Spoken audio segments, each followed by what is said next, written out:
us and listening in. My name is Eunice Baguma Ball. I'm the co-founder of Ishango.ai that is hosting the event today, and I'm going to be moderating the discussion. I'd like to kick us off by just doing a quick introduction about Ishango and who we are. I have Alex, one of my colleagues, with me. Alex, maybe could I please have the next slide? So Ishango, we are a social enterprise based in London and Berlin and Kigali, Rwanda. Our goal is to create highly skilled jobs in Africa. And we're doing this by taking top graduates and connecting them with the opportunity to get practical skills, working remotely on projects for global companies. So we really see ourselves as being a bridge between data science talent in Africa and global businesses, allowing them to tap into an untapped talent pool. We've partnered with AIMS, which is the African Institute for Mathematical Sciences, who are the very prestigious organization with 5 centers in Africa that are training data science talent in Africa. And actually today in the discussion, I'm very excited that we have Dr. Charles Kimpolo, who is a director there, who is going to be telling us more about this data science movement and the talent that's coming out on the continent, of which obviously the graduates of AIMS are among the best. So just very quickly about our program. So it's a 3-month fellowship, and basically we find data science projects with global companies. We then match fellows to these projects. So we find fellows that have the right skills and interests and passion, and we match them to their projects. We then support them through a program. This involves a data scientist in residence who is on the ground with them during the residential. So the residential happens at the AIMS Center in Kigali. And so fellows are supported to deliver their projects, and they make a final presentation at the end where the goal is for them to sort of showcase the work they've done and expose them and to global networks to allow them to be able to find long-term opportunities after the program. So we have a few ways that you can sort of support and get involved in the program. But basically, we have 3 ways that you can get involved. One is becoming a mentor with us. So if you are an experienced data scientist, you can spend some time supporting our fellows, giving them, supporting them through their journey into data science. You can also host a project. So you can give us a project that our fellows can work on for you. And this is an opportunity. Feel free to reach out to myself or any of the team after this. And lastly, you can also we're also actually recruiting for our data scientists in residence. So if you're tired of lockdown, you're a data scientist with global experience, and you want to escape lockdown and spend 2 months in Kigali, which is, has been named the world's cleanest city by the World Economic Forum, then that's an opportunity that we can talk to you as well. So that's a bit about us who are behind this event. And I want today to just introduce our topic. So we're going to be talking about the rise of data science talent in Africa. And like I said, we have with us a number of panelists who are going to be discussing this with me. I'll quickly introduce them, but I'll ask them to give more detailed introductions of themselves. So I have with me Dr. Charles Kimpolo, who is the director of the AIMS Industry Initiative at the African Institute of Mathematical Sciences. Welcome, Charles. I also have joining me Eva Mwangi, who is a data engineer at Zipline. And lastly, we have Gabby Steele, who is the co-founder and CEO at Data Culture. Welcome to my panelists. Really looking forward to this discussion.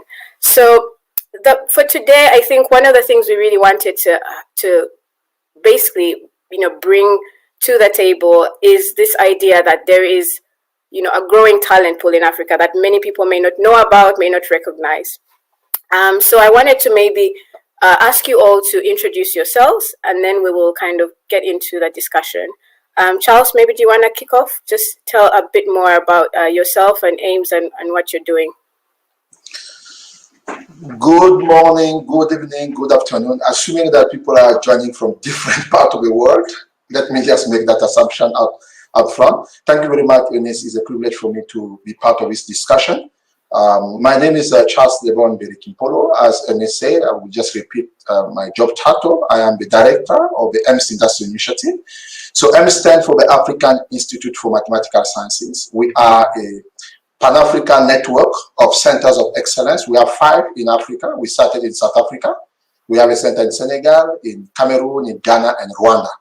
So we drive the social and economic transformation of Africa through our ecosystem of transformation. The way we do that is through 3 things. One is the postgraduate training in mathematical sciences. The second one is research and innovation. The third one is public engagement.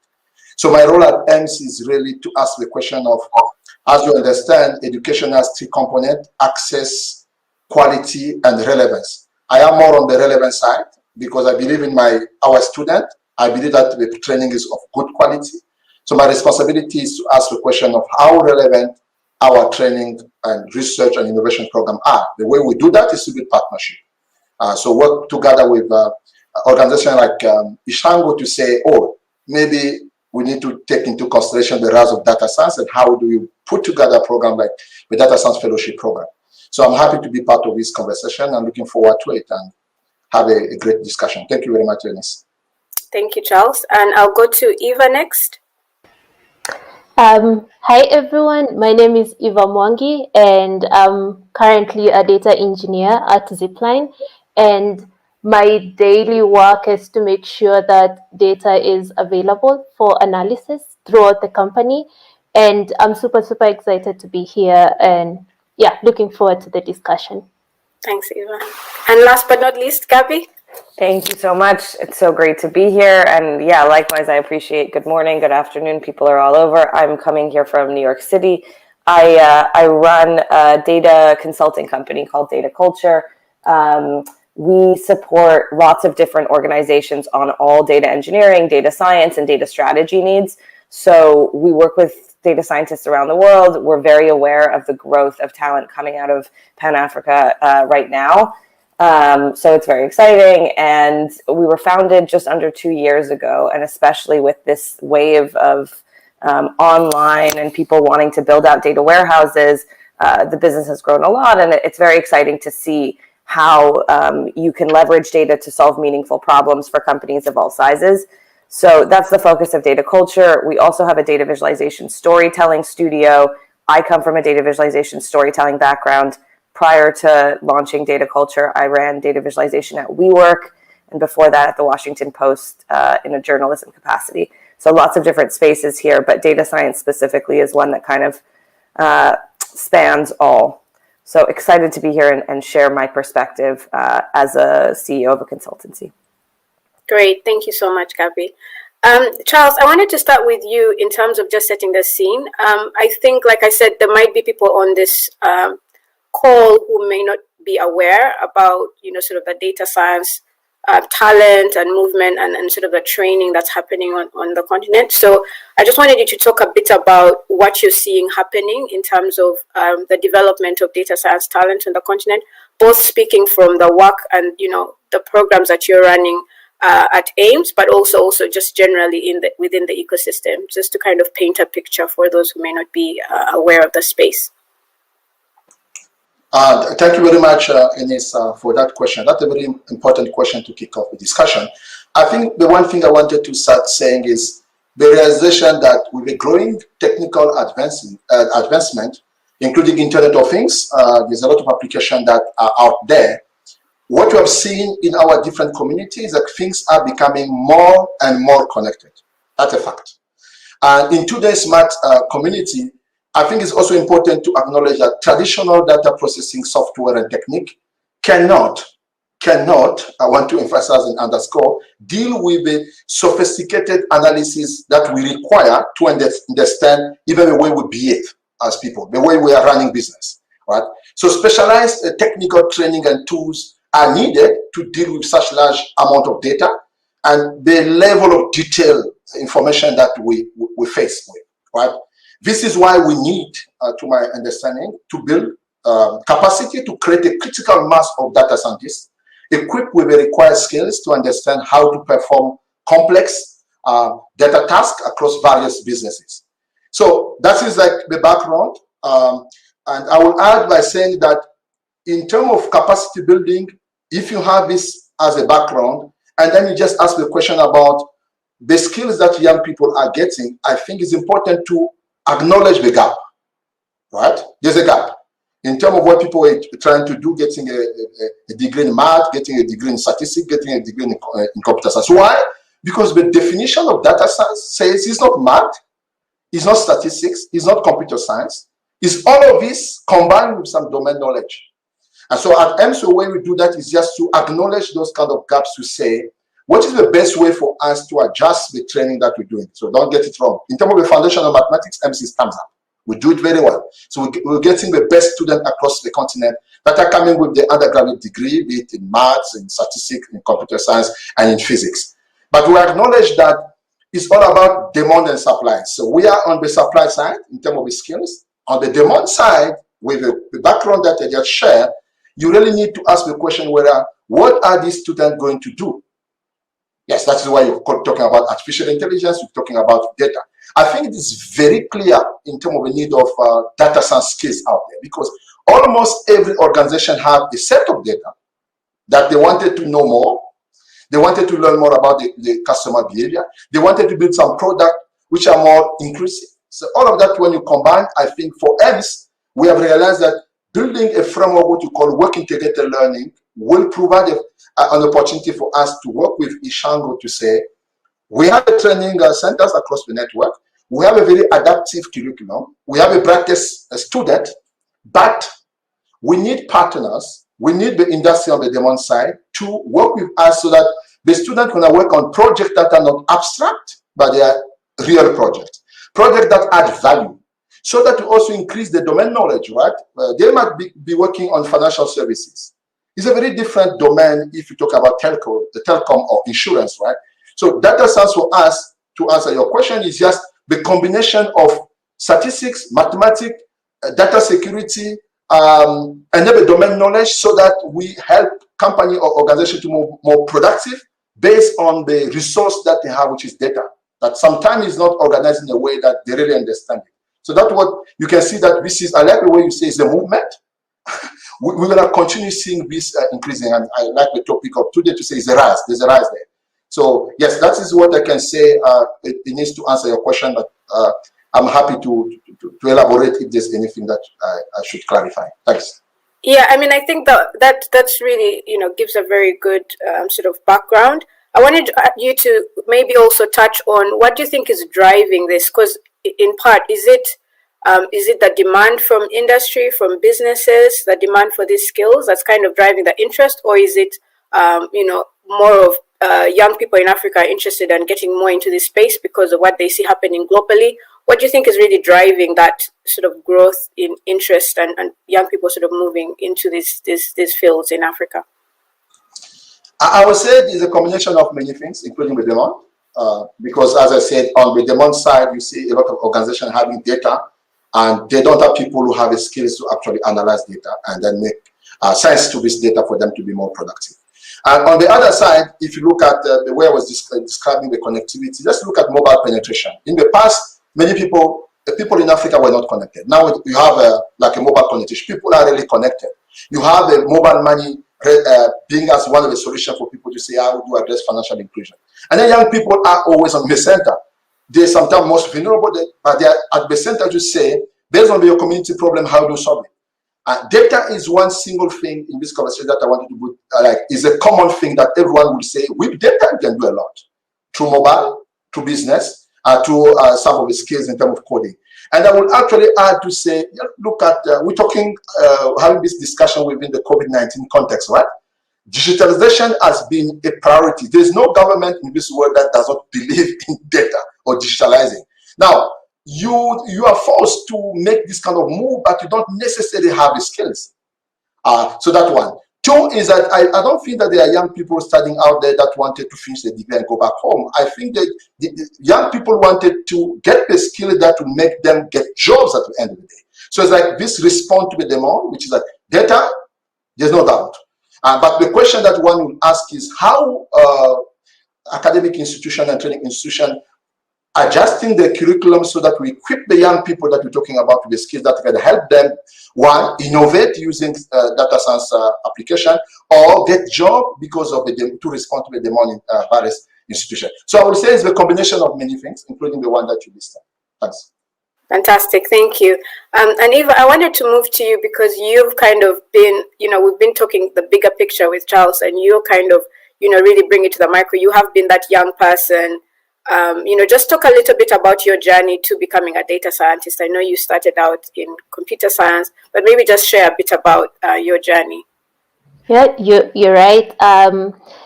In college, I studied computer science, and by that, it was kind of predetermined that I would go into software development. And so I wanted to get my web development right. I wanted to get my Java right. I wanted to be the person who just sits in front of the computer.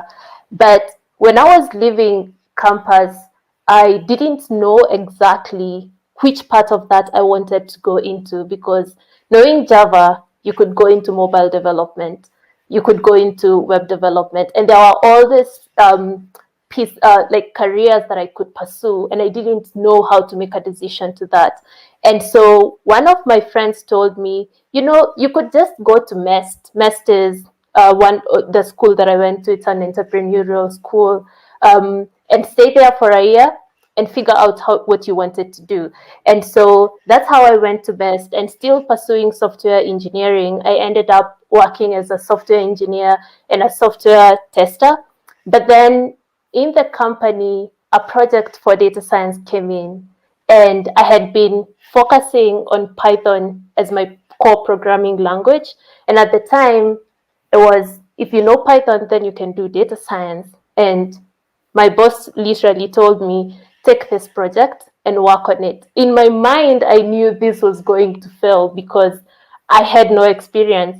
But then he told me that you can trust me. If it fails, you tried. If it works, then great job. And so I went in, and needless to say, for the entire life cycle of the project, I slept probably maybe 2 to 3 hours for like 3 months, because apart from executing the project, I had to learn what is time series forecasting.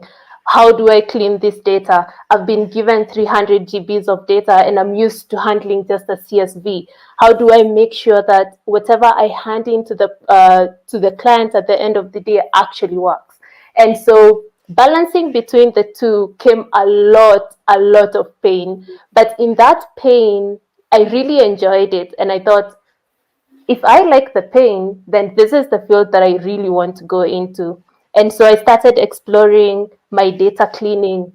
How do I develop a data intuition? And I started learning and taking courses online, getting interested in going into meetups, going to organizations and saying, well, you're the CEO, and I see you're developing a slide about or selling your company. Can I just do a research for you, do the analysis, create the pie charts, bar charts, and you can use them. And from that, I developed a network of people who are willing to tell me, well, I think you're doing something, but that won't help you in your career. Or they would say, well, yeah, that's a really good move, just take on and go on with it. And with that, I then decided, well, I am doing data science, and I like the machine learning, and then I like the data engineering, and I like business intelligence. Somehow I need to specialize.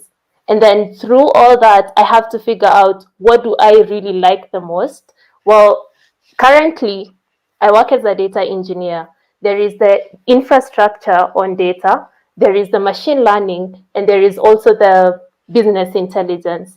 I focus on data cleaning and the data infrastructure, but I'm also able to help and assist whenever a data analyst has a question on business intelligence.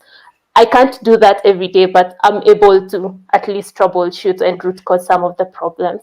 And that is how I created a journey, or my journey in data science. Yeah.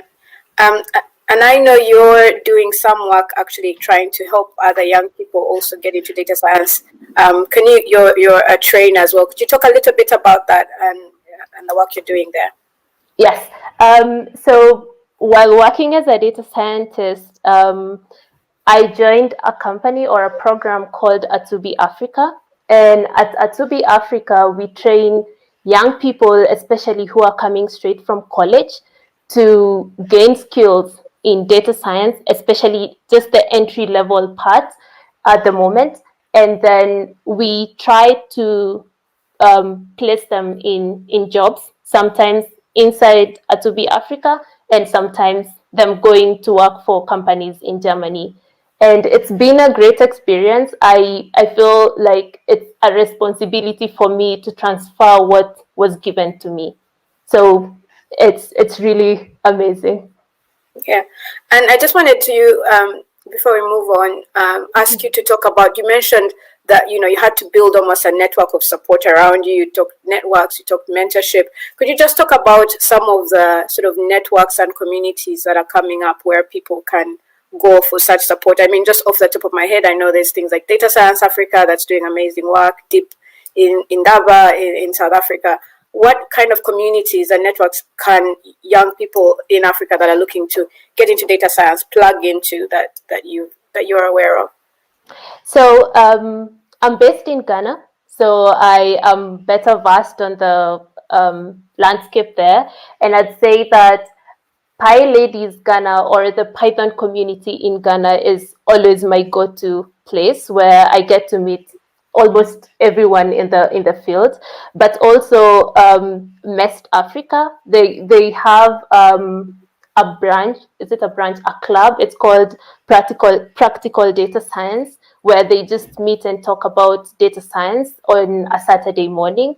There is also Women Who Code, and they also like talk about they have Python classes, they have data science classes. There is Atubi Africa, there is Developers in Vogue.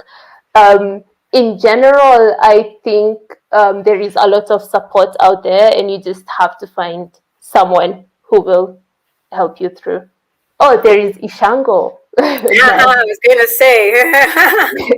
No, but not to try and sort of make you do a plug, but I know we've had a conversation before just when you were talking about your journey, and it's even clear now in what you shared that it was quite challenging. So I think, you were kind of saying, if there was something like Ishango before to kind of help you figure it out, get that first experience. But yeah, maybe if you just want to say, yeah, like where do you see is the biggest gap in terms of what's needed to really help sort of those interested in data science or getting into data science to kind of help them kickstart their careers?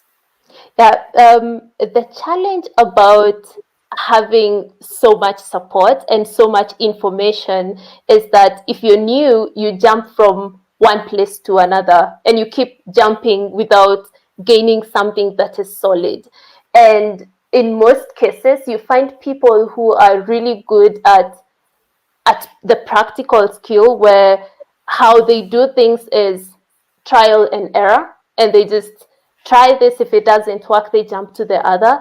The value of having an organization or someone who can give you something formal that puts together everything that you have learned, in the sense that you know Python, you know data structure, and you need to execute a data science project. How do you take those pieces, put them together, and build something that is super scalable, that if you give it to Eva today and she overloads it, it will work, and it will work well, and it's reliable. So I think for me, that's how these programs and projects and formal education has given me. Apart from knowing how to do things, it's knowing how to actually do them well in a way that works in the present world.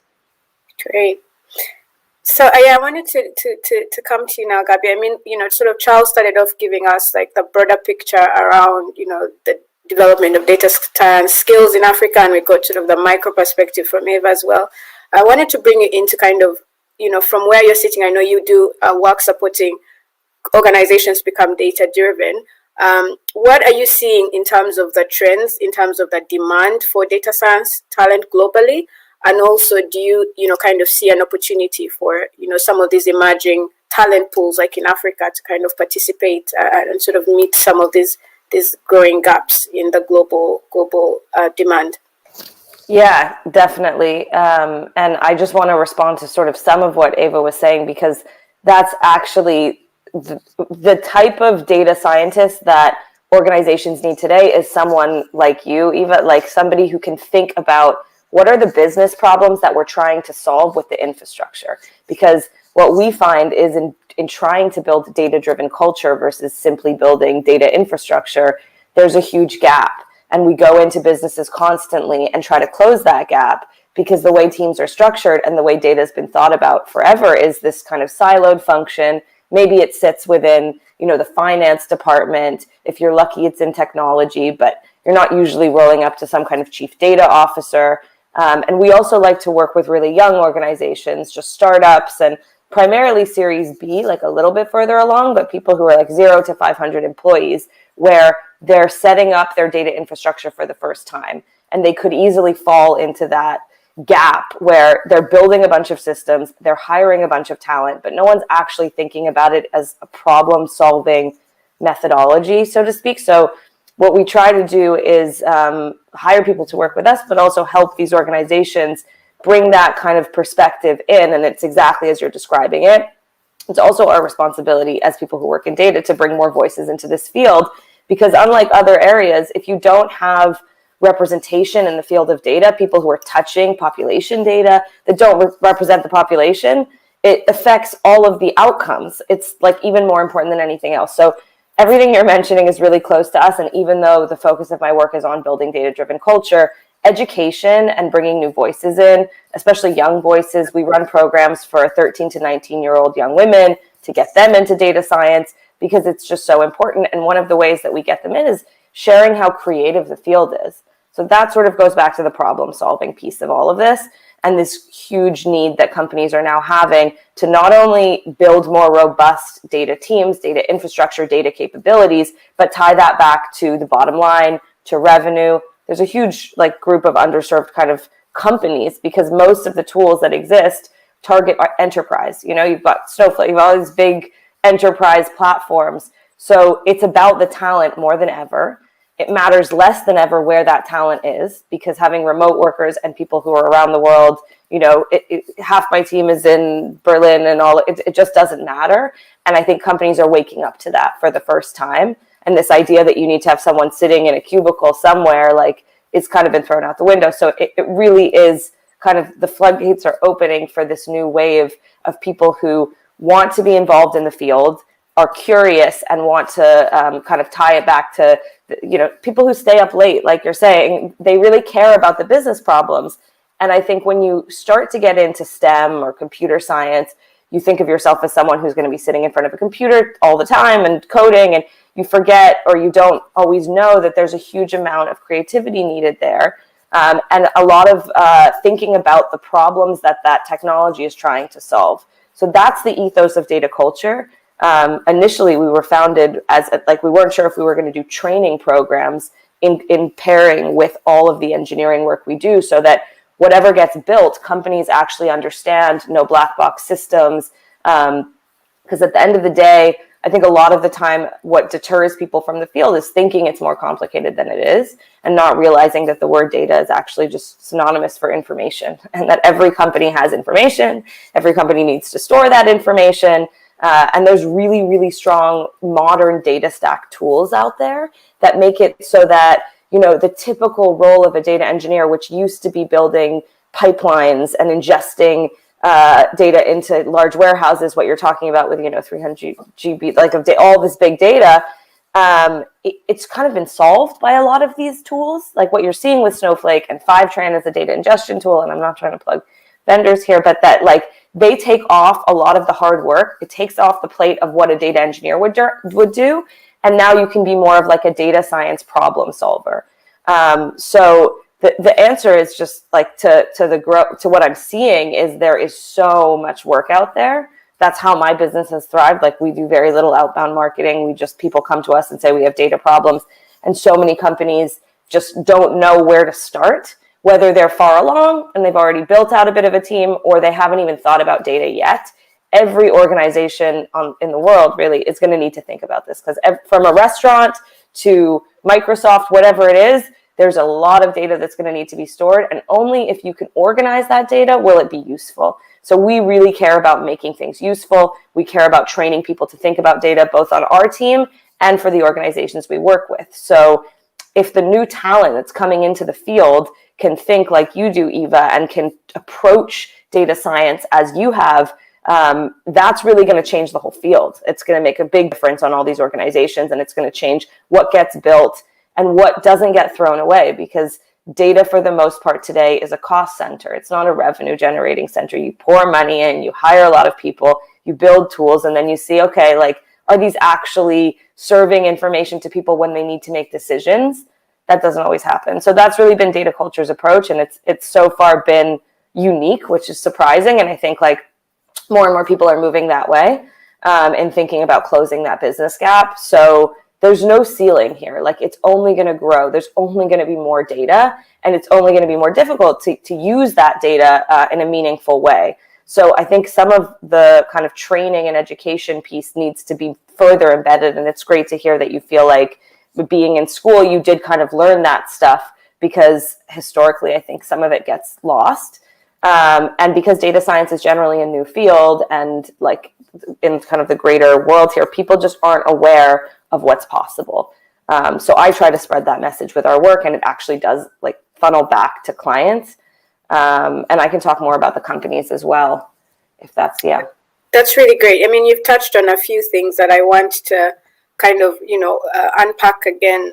But, you talked about problem solving. So this idea that we don't need just technical people, but people that can use data science to problem solve. And I know, Charles, that's kind of one of your core things. Maybe do you want to sort of chip in on that and kind of some of the work you're doing through the AIMS industry initiative? The question of Eva and Gabby, thanks for those perspectives. The question I ask is like, how many Evas you have out there? They're struggling to the same question. What am I going to do? What is next to actually measure? And the word I'm getting from Eva is network. And Ishango is allowing us to talk.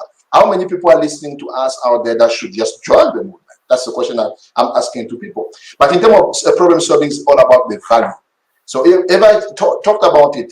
You can know a pattern code, you can be that guru, but if you don't have an opportunity to really put in practice your academic and very excellent coding skills, so what? The question we'll ask is, so what? Remember what I was talking about, relevant. How many organizations are out there that want to welcome Eva when he was young to say, oh, here's a computer, here's data, go and play around? How many organizations do you know? I don't know many, right?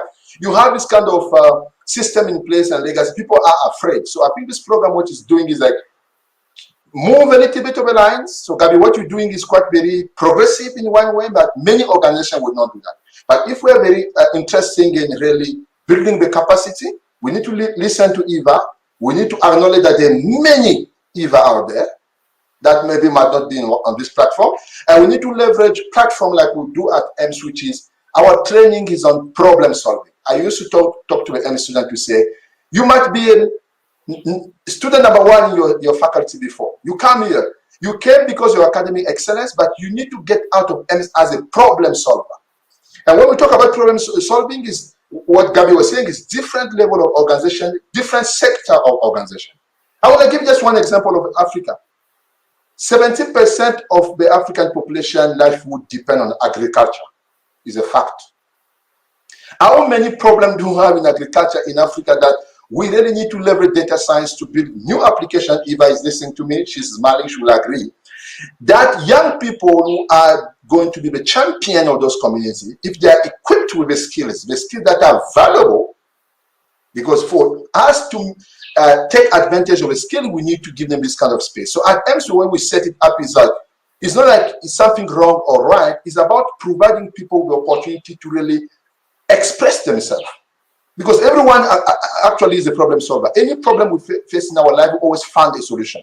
The way we find it depends on our maybe background and things like that. So at AIMS, this environment where we bring people is a Pan-African environment. We bring people from different countries. We really encourage people like Eva. So 32% of AIMS students are women. We really create a space where we tell them that math is good. Math is just a language. Math is a language of science. But use science to really advance development. Use science to actually solve your problem. But to also bring on board the partners.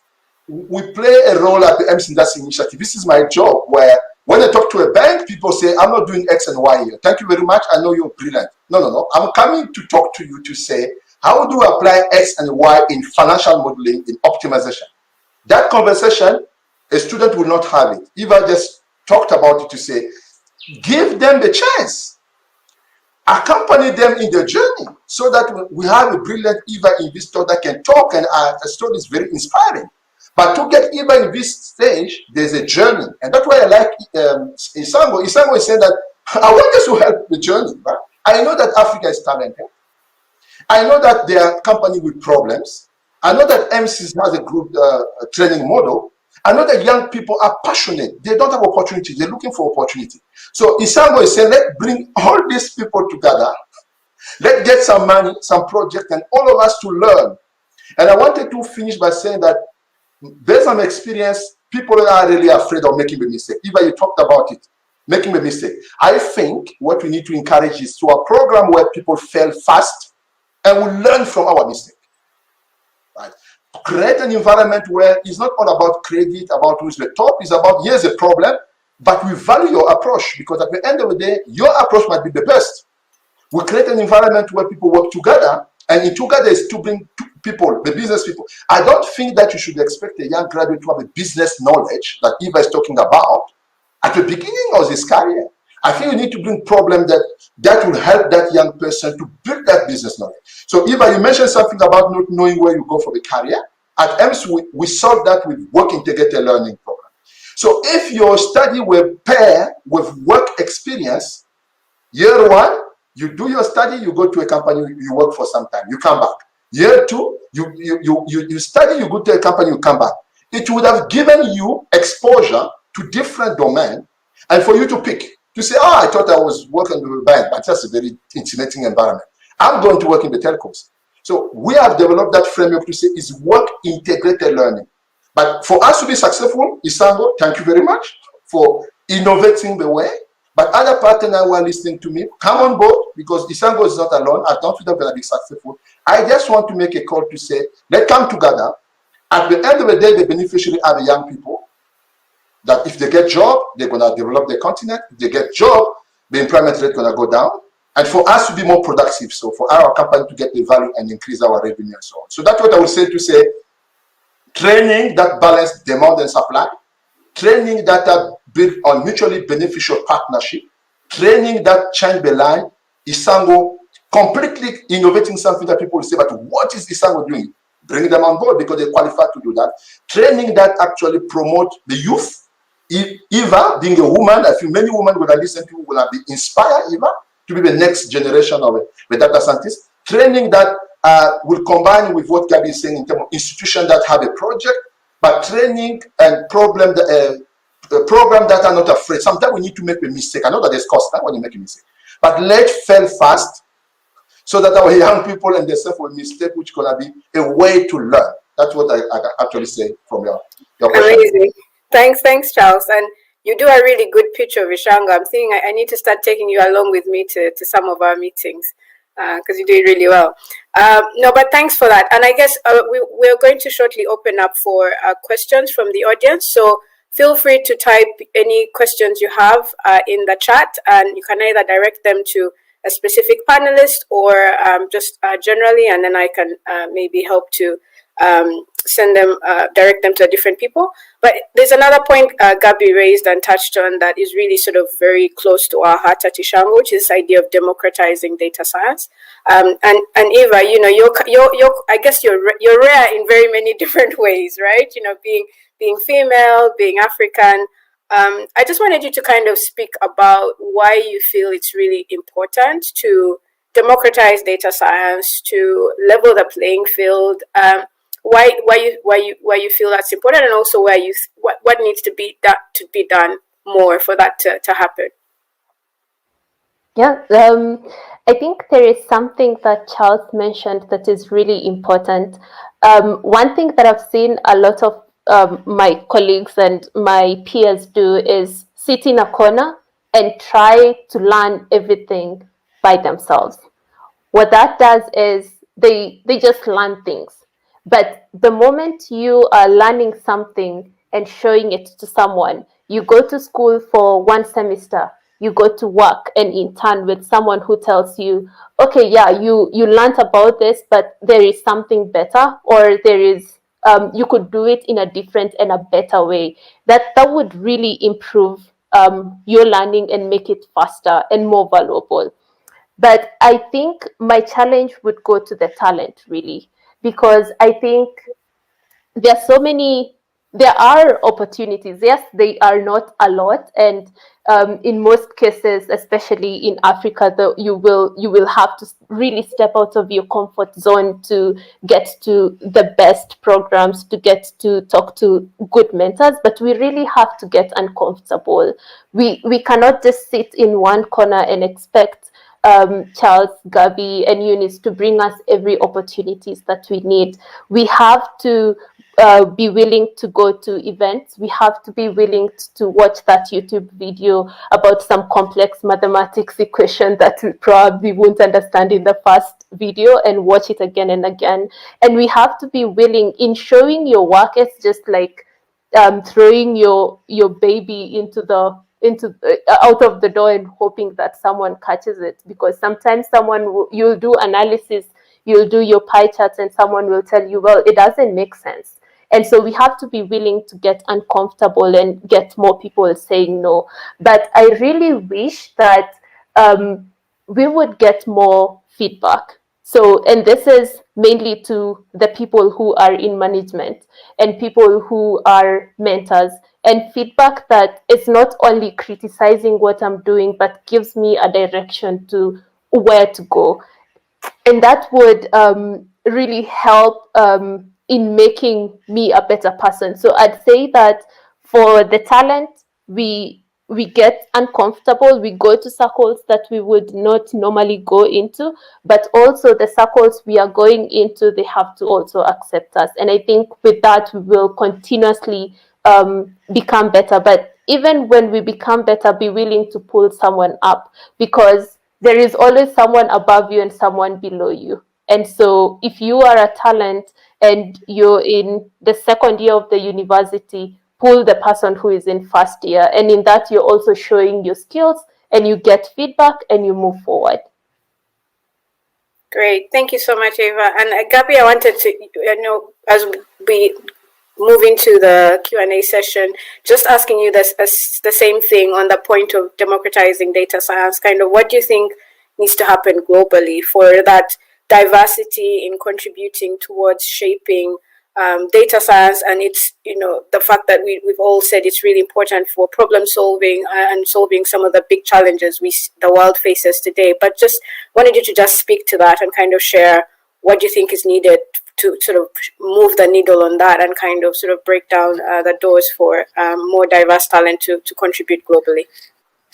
Yeah, definitely. And I think like everything that's sort of being shared here is a step in the right direction. One thing that we've all kind of agreed on is, as leaders in the data field of any sort, it's our responsibility to make sure others are aware of this kind of greater opportunity. It's also true people do need to seek out opportunities for themselves, but to kind of distill some of it's not really misinformation, but it's like some of the things that prevent people from getting into the field by not knowing, what is step one? How do you kind of make things that seem really complicated more simple? Because at the end of the day, like, this is a field that everyone's actually going to have to touch. So why not focus on people who historically haven't had access, because essentially the data science field sort of came about as a branch of computer science, which in some ways was already male dominated, white dominated. That's how it's been. So it's really for us to kind of put information out there. Obviously what Ishango is doing and all of the resources, the more of those that arise, the better. The more you can direct people to those, the more conversations you can have with young people to explain, you're capable of this if you only learn SQL. SQL is a great entry point. I tell everybody, SQL is the most basic language, and it's so powerful.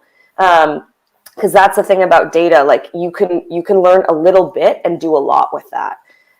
So the onus is on everybody who's entered the field, and if everybody who has made that step in the right direction can then bring in 5 more people who maybe don't look like the typical data scientist, we're in a much better place. And we try at Data Culture to think about like, okay, 80% of our work is revenue generating forward and whatever, but 20% should always be focused on this idea of democratizing data and bringing people into the field. If every organization did that, you'll have a much greater impact. And I think the world is really ready for it in a way that they may not have been before, because you really can. I've convinced a lot of people, just try it, kind of think about it in a different way. And hopefully generate more people like Eva who are thinking this way and who've been able to run with it. So the onus is on us, but there is a huge population out there that is interested in getting involved and letting them know that a little bit goes a long way. So that's kind of how I think about it. And yeah, go ahead. Amazing. Thank you for that. We're now going to move into the Q&A. There's already been a few questions that have come in.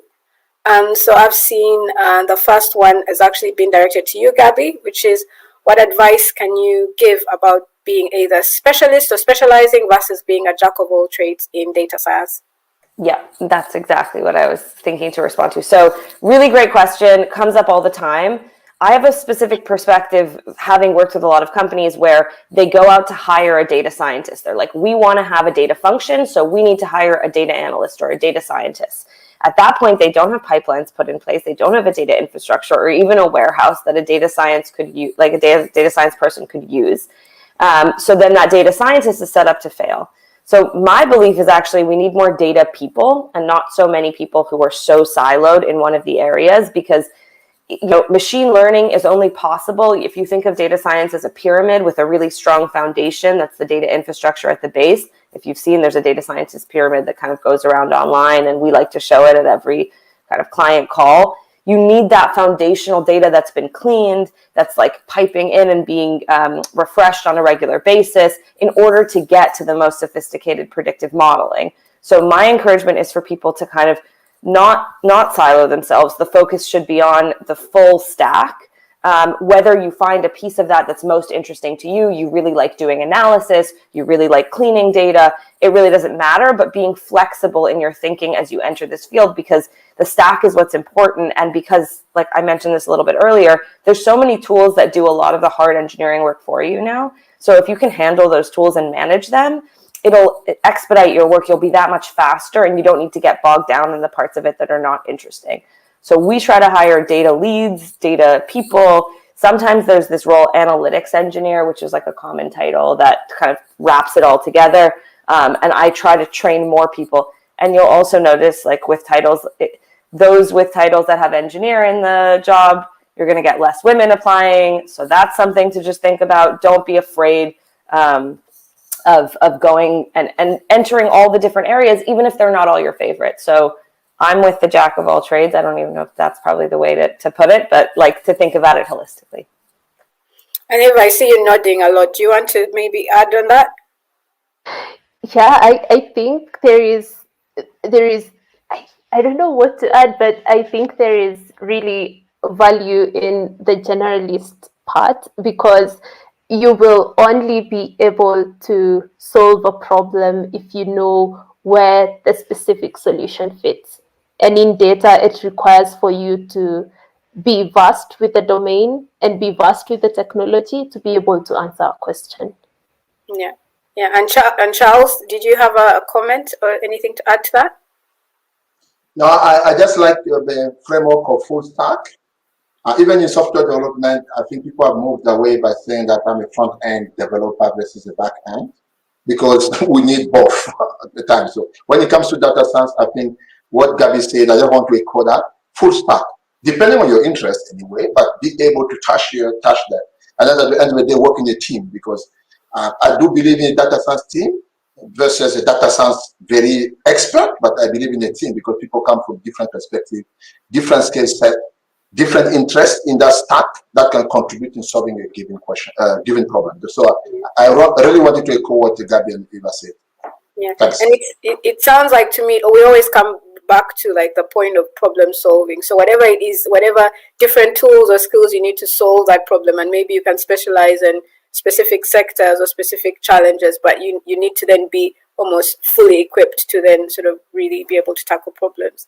Thanks for that. There is another question. I think this one was directed to Eva, and it said, can you talk about some of the top algorithms that data scientists are using in your region? Is there a strong focus on neutral networks, or are you using cloud infrastructure? I'd start by saying that for the algorithms, I look at them as a solution. And the question that was asked before we think about the algorithm is what we focus on in general. I'd say that I cannot put the algorithms in a hierarchy, but the ones that I've worked with in the past are time series algorithms. And this is because most of the companies that I was able to work with in Kenya and in Ghana were in the manufacturing stroke supply chain, and they were interested on demand forecast. So I worked for about 3 companies that really needed algorithms that would help them forecast demand and at the same time make sure they have like a safety stock so that they're not running out of stock. Is there a strong focus on neural networks? I have not worked with neural networks before, but now working in Zipline and needing to work with audio data and using audio data to kind of detect and maneuver around an obstacle when a drone is flying is really important. And so we are moving to working with neural networks. But I would say for the cloud infrastructure, I think one of the most valuable skill that you can get or you will want to invest in as anyone who's working in technology is cloud and cloud engineering. I think all companies or most companies have actually moved to the cloud. And in data, for example, there is no way it's going to be, let me not say no way, but it's going to be really hard for you to work with 300 gigabytes of data on your local computer. So you will always need a cloud infrastructure that you can use to analyze the data, to prepare data to do your machine learning or data science work. Thanks. I can't say I completely 100% followed all of that because I don't have that technical background, but it sounded great. I don't know if we have any more questions. Maybe Alex or Adrian who are helping us. I think it's another one for Ava. Could you flash it again, please, so we can see it? Oh, it's just a comment. So he was just saying, well, I didn't manage to read it. I didn't manage to read it. It was a bit quick. Adrian, could you flash it for a bit longer? My reading's not that quick. But I think it was just a comment, I think, for you, Ava, as opposed to a question. Do we have any more questions? Maybe, Alex, you could type any that you see in the chat. Otherwise, I might start to do a wrap up and ask everyone to kind of give us their final comments. Oh, so somebody said, Eva, how can they connect and stay in touch with you because you really inspired them? That's really nice. I guess your LinkedIn would be the best. So look for Eva Mwangi. And yeah, so unless there's any other questions, I just wanted to really thank everybody for hanging out with us today. I personally really enjoyed the discussion, and I could have gone on just to hear more. We are planning to host discussions like this at least once a month, so we're already planning another one in May. So do sort of follow us on our Ishango channels and visit our website to keep in touch. But really, I just wanted to maybe get a final word from all of my panelists, just in terms of saying any final thoughts and comments, particularly on the issues of democratizing data science and opening it up to more diverse talent, data science talent in Africa being able to plug into and gain global opportunities, and also the need to sort of support and build this talent. Any final thoughts or comments? Maybe we'll start with Gabby this time. Yeah, this was fantastic. I think this is like exactly what it's so important to gather here. I so appreciate being invited to speak amongst all of you. You're doing unbelievable work. And for future, like, my door is open. Anybody that is here and wants to like contact me directly on LinkedIn, I always answer. That's part of this mission of bringing more people into the field.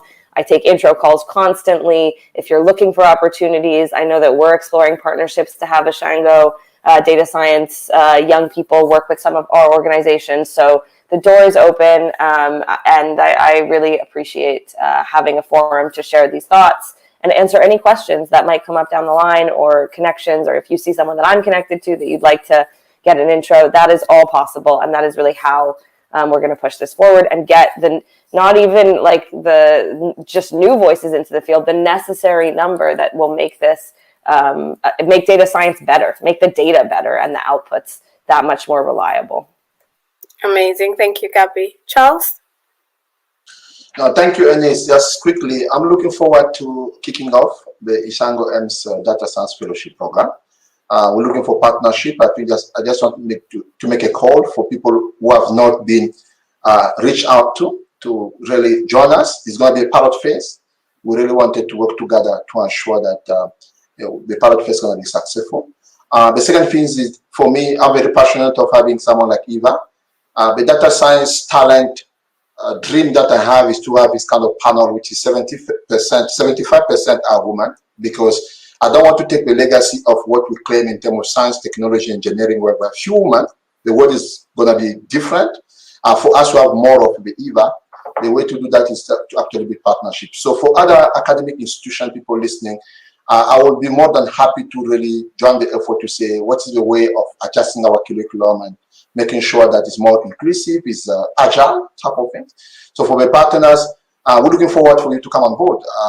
For us to make Eva journey possible, we read your commitment. So that's what I can say. Thank you very much, Enis, for organizing us. I'm very happy to be part of this conversation. Fantastic. Thanks, Charles.